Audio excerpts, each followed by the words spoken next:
மலையில் ஏறி இறுதி கட்டத்துக்கு வந்துட்டோம், உச்சிக்கு வந்துட்டோம். ஆனால் இவ்வளவு இலகுவாக இதில் ஏறி வரலாம்னு நான் நினைக்கல. ஆரம்பத்தில் ஏறும்போது கடினமாக இருந்தது, மூச்சு வாங்கினது. பிறகு நின்று நிதானமாக ஏறும்போது ஏறக்கூடியதாக இருக்குது. கிட்டத்தட்ட 10-15 நிமிடத்துக்குள்ளே மேலே ஏறி வந்துடலாம். ஆனால் கீழே நின்று பார்க்க ஏதோ சரியான உயரத்துக்கு ஏறணும், 1 மணி நேரம் 1.5 மணி நேரம் எடுக்கும் போல இருக்குன்னு நினச்சி தான் ஏறி வந்தாங்க. ஆனால் இலகுவாக இருந்தது. இங்கே வந்தோடனே அழகான இரட்டைப்பாறை தெரியுது, இந்த நீலக்கடல் விரிஞ்சிருக்குது, அந்த பக்கம் பாறை தெரியுது, ஊர்மனை தெரியுது, எதிரில் ஒரு பச்சை புல்வெளி தெரியுது. இப்படி அழகான இயற்கையோட நிற்கிற நாங்கள். என்ன சுற்றி பாருங்க இவ்வளோ அழகாக இருக்குண்டு.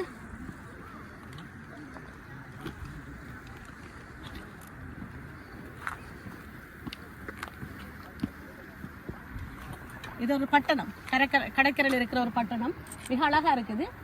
இதுக்குள்ள நாங்கள் பார்த்துட்டு அந்த கடலில் போய் குளிக்கிற எண்ணப்பாட்டில் இருக்கிறோம். என்ன செய்ய போகிறோமோ தெரியாது.